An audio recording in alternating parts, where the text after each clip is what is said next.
Star Wars 7x7, episode 2150. Today, one last comparative conversation regarding The Empire Strikes Back and The Last Jedi. Today, we're going to talk about the concept of recontextualization. Punch it.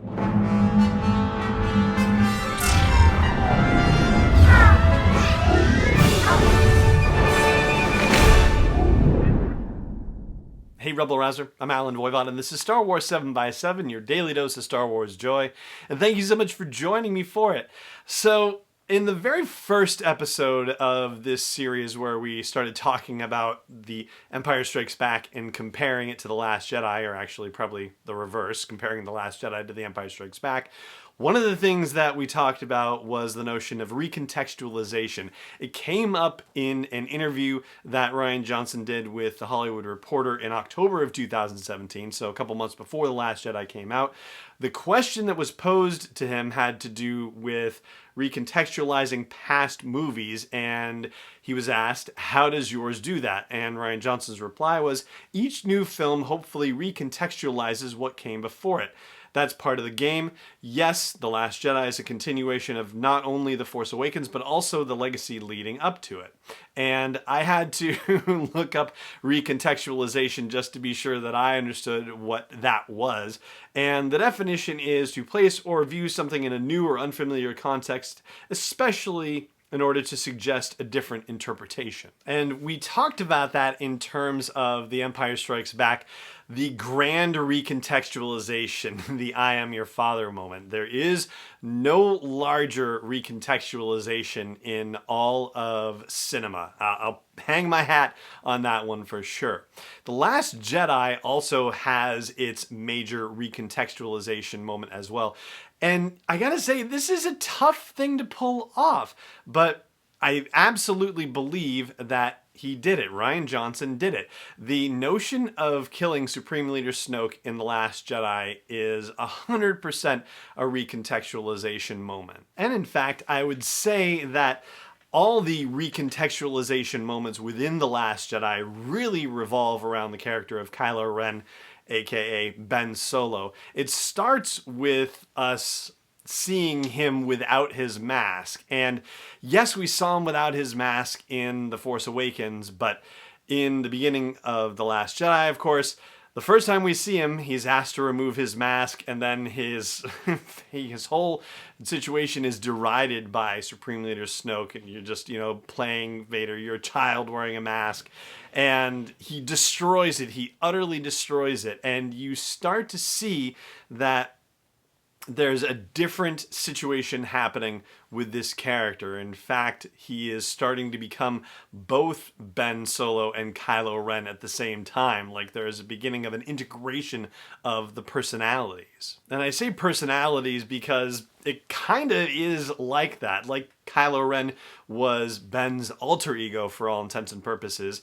And once he destroys the mask, he starts becoming Kylo Ren as a human being, as it were, not as some costume that he's putting on. So he's starting to integrate the two situations. And it comes full circle when we see him and Rey at the aftermath of their battle with Snoke and the Praetorian Guards, and he says, nope, let the past die, kill it all, join me, and let's rule the galaxy together. I mean, he just killed who we thought was the big bad and thought that there would be potentially some redemption.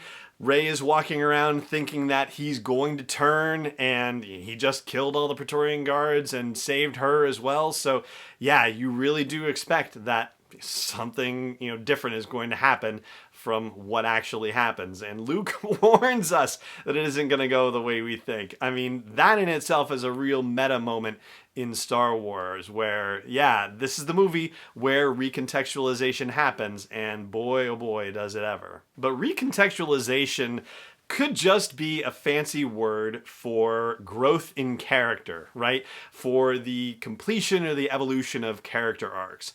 For example, in The Empire Strikes Back, we have Han Solo, Harrison Ford, put into a new kind of situation where he's been working with the Rebel Alliance for a few years now. This is not the behavior of a scoundrel who just, happened to come back because he had a brief emotional investment in the characters that he had this wild ride with in A New Hope for a couple of days. And similarly, with The Last Jedi, we have a recontextualization for Rey in her story arc, because she goes into the cave, as it were, the place that's strong with the dark side of the Force.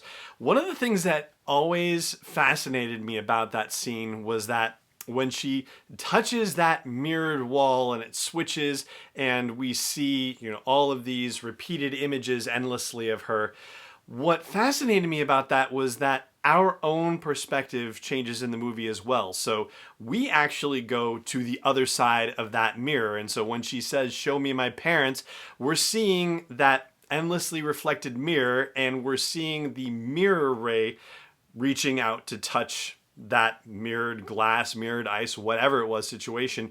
And what resolves in there is just the lone figure of her, which is actually the figure of her outside, the actual real figure of Rey. And it shows us essentially that all these fragments of her add up to her. It's not fragments of other characters. It's not fragments of, other parental figures. It's not fragments of Unkar Plutt or of other people that she met and related to on Jakku. It's not images of anybody that she met with the Resistance. It's not images of Han or Luke as mentors. It is just fragments of her resolving into her. And it turns the tables on us as viewers, because in The Empire Strikes Back, we had no idea that a recontextualization was coming, right? But in The Last Jedi, we all assumed that a recontextualization was coming, and this turns the tables on us by recontextualizing her in a way that we could not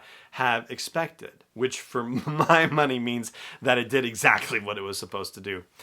And that's what I've got to say about recontextualization and The Last Jedi, and as it relates to The Empire Strikes Back, both of which are big in the world of recontextualization. And yeah, I gotta say, I do think The Last Jedi did its job, and I wonder what it would have been like if The Empire Strikes Back, that movie just turned 40 years old, for pity's sake. Unbelievable. But can you imagine The Empire Strikes Back in the age of Twitter? Oh man. And suddenly finding out that Darth Vader is Luke's father. Yeah, I think Twitter would have melted down if it had existed at the time. All right. That's going to do it for today's episode of the show. Thank you so much for joining me for it, as always. And may the curve be flattening for you, wherever in the world you may be. Is not endorsed or sponsored yet by Lucasfilm Limited, Disney, or 20th Century Fox. It is intended for entertainment and information purposes only. Star Wars, the Star Wars logo, all names and pictures of Star Wars characters, vehicles, and any other related Star Wars items are registered trademarks and/or copyrights of Lucasfilm Limited or their respective trademark and copyright holders. May the Force be with them. All original content is copyright 2019 by Star Wars 7x7. We hope you love it.